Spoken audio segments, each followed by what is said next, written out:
अस्सलाम वालेकुम guys, welcome back to another YouTube video. आपका भाई असद आपकी खिदमत में हाजिर है। मैं एक और कंट्री आज आपकी खिदमत में लेकर आया हूँ। थंबनेल से आपको आइडिया हो गया होगा मैं नए नए कंट्रीज़ क्यों बता रहा हूँ। मैं इस वजह से बता रहा हूँ ताकि आपके पास क्लैरिटी होनी चाहिए कहाँ पे क्या फ़ायदे हैं जाने के, और आगे आपकी ज़िंदगी किस तरीके से गुजरने वाली है। तो उस वजह से यू शुड बी प्रिपेयर्ड कि भाई क्या होना चाहिए। इटली के बारे में बहुत ज़्यादा बातें हो गई हैं, अभी 2 वीडियोज़ ऑलरेडी आप देख चुके हो। एक मैं पोर्चुगल में बना चुका हूँ, एक मैं फ्रांस के ऊपर बना चुका हूँ।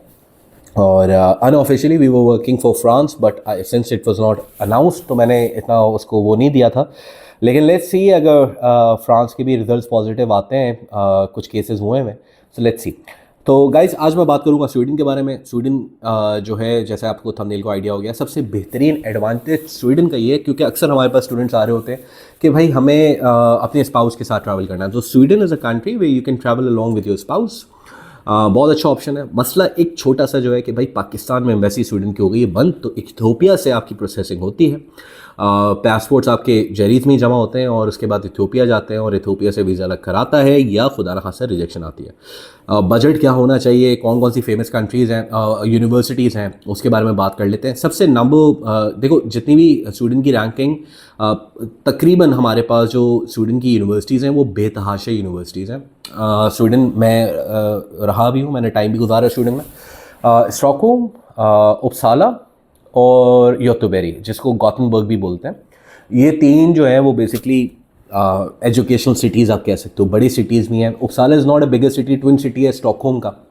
तो उपसाला के अंदर यूनिवर्सिटीज़ बहुत सारी हैं, बहुत से इंटरनेशनल स्टूडेंट्स उपसाला जाते हैं। कंपैरेटिवली थोड़ा सा महंगा है। अगर मैं जो हिसाब किताब लगाऊं, मेरे ख्याल से उपसाला थोड़ा सा मुझे महंगा लगता है। स्टॉकहोम भी महंगा है, लेकिन फिर भी स्टॉकहोम के अंदर आपको काफ़ी जगहें ऐसी मिल जाती हैं जहाँ पे आप ट्रैवल करके बैक एंड फोर्थ अगर आप ट्रैवल करते हो तो आपको थोड़ा सा सस्ता एकोमोडेशन वगैरह मिल सकती है। Whereas Uppsala is bit expensive क्योंकि छोटा टाउन है और वो है ही बेसिकली कॉलेज सिटी है और यूनिवर्सिटी सिटी है, तो ये चीज़ें हैं, तो इसको आपने ज़रा देखना होगा।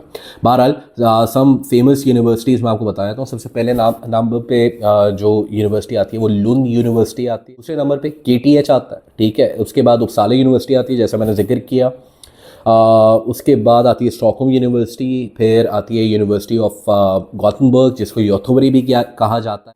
उसके बाद आती है लिंकोपिंग आती है और उसके बाद उमिया यूनिवर्सिटी आती है। उमिया जो है basically these are the university जिसकी अंडर 300 रैंकिंग है। इसके अंदर कौन से कोर्सेज ऑफर होते हैं भाई? बैचलर्स, मास्टर्स, PhD तीनों कोर्सेज ऑफर होते हैं, ठीक है। सो आपने अपनी प्रोफाइल हिसाब किताब कर लेना है। कौन कौन जा सकता है, कितनी परसेंटेज GPA होनी चाहिए? देखो, अगर आपकी GPA अगेन 2.65 से ज़्यादा है आपके बैचलर्स में, या आपने FA किया हुआ है, FSC किया हुआ है, या इंटरमीडिएट किया हुआ है, ICOM किया हुआ है, तो अगर आपकी जो परसेंटेज रही है वो 60% जो है कम से कम होनी चाहिए। कुछ यूनिवर्सिटीज़ में 65 से ऊपर भी होनी चाहिए। So you need to make sure कि जहाँ बैचलर्स के लिए भी जा रहे हो वहाँ पे एटलीस्ट आपका जो है इतनी परसेंटेज होनी चाहिए। तो you should be minimum target the universities जहाँ पे आपका क्राइटेरिया फिट हो रहा हो। ये जो मैंने 5 यूनिवर्सिटीज़ बताई हैं ना, 4 से 5 यूनिवर्सिटीज़, इसके अलावा बेतहाशा यूनिवर्सिटीज़ हैं। वेयर एज फ़ीस कितनी होती है? देखो, फ़ीस इसकी रेंज करती है तकरीबन 8,000 क्रोन से लेकर 14,000 क्रोन तक। सिंपल यूरो में अगर कैलकुलेशन कर लें तो तकरीबन आपकी 8,000 यूरो से लेके 14,000 यूरो के बीच में पब्लिक यूनिवर्सिटीज़ और प्राइवेट यूनिवर्सिटीज़ यहाँ पे कॉस्ट कर रही होती हैं। इससे ज़्यादा भी करती हैं। तो अगर आपके पास 8,000 यूरो तक का बजट है, ठीक है, तो आप परसू करो, ठीक है।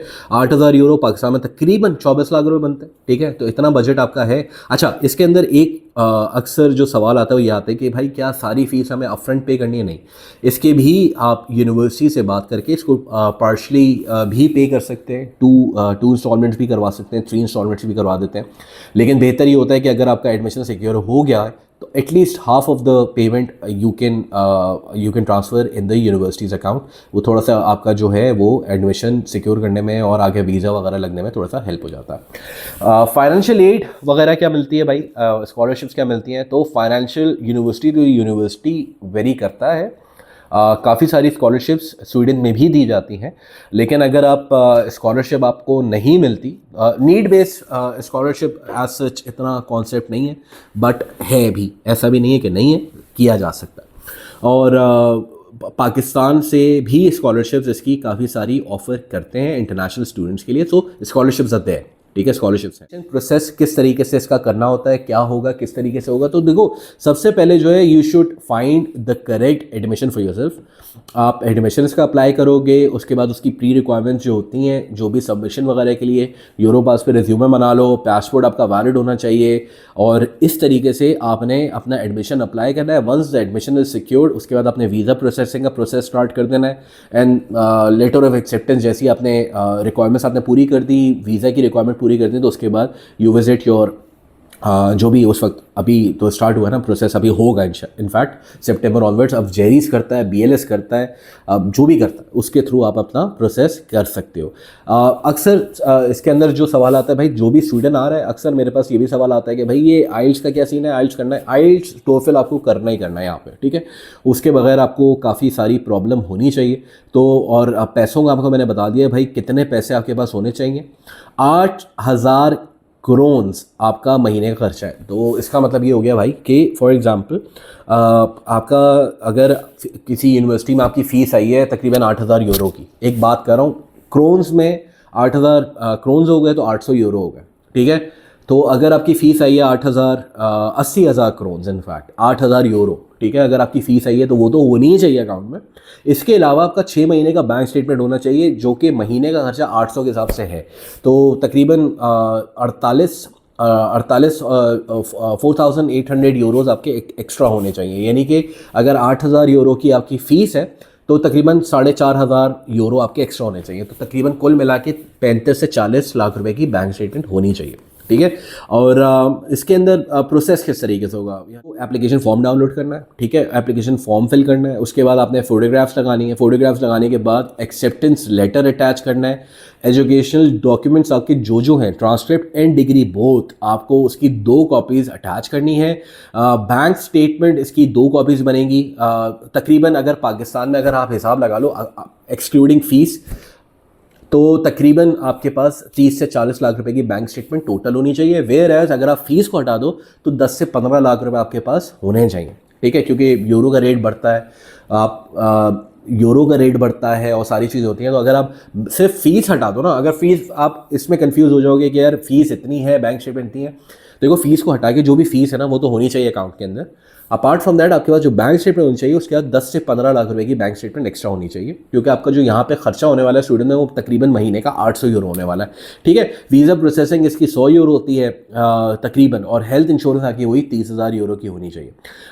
सारी चीज़ें इसके अंदर इंक्लूडेड होती हैं। आपका वीज़ा लगेगा, उसके बाद आप स्पाउस का भी वीज़ा अप्लाई कर सकते हो। This is one of the great destination to move forward. Normally आप जब वहाँ पहुँच जाते हो तो मीग्रेशन वर्कत जो इनकी माइग्रेशन एजेंसी है, जिस तरह हमारा नादरा इनका मीग्राखून वर्कत है, अभी तक मेरे मुंह से सही नाम नहीं निकलता, 12 इनके पास जाके आपने अपना प्रोसेस करना होता है। यू कंप्लीट योर डिग्री, आपको फिर आगे 2 साल का, कभी 2 साल का, कभी 1 साल का फ्री लुक पीरियड मिलता है। जब फ्री लुक पीरियड मिल जाता है, जॉब ढूंढ लेते हो, उसके बाद आगे पासपोर्ट वगैरह भी अप्लाई कर सकते हो। Living standard are pretty good. Basic कुछ अच्छे कोर्सेज जो स्टूडेंट में है पढ़ने वाले भाई, वो इंजीनियरिंग रिलेटेड कोर्सेज बहुत अच्छे हैं, मेडिकल रिलेटेड कोर्सेज बहुत अच्छे हैं। लेकिन गाइस अगर आप लोग यूरोप की तरफ मूव कर रहे हो, please I request you all to please do focus on the language that you are moving in. For example France जा रहे हो, फ्रांस के लिए फ्रेंच, स्वीडिश जा रहे हो स्वीडिश, इटली आ रहे हो इटालियन, थोड़ा सा ना लैंग्वेज पर अगर आप फोकस कर लेंगे तो इंशाल्लाह आपकी आगे की ज़िंदगी बहुत अच्छी होने वाली है, because the growth is going to be really great. अपना ख्याल रखिएगा, मिलते हैं नेक्स्ट वीडियो में। चाय।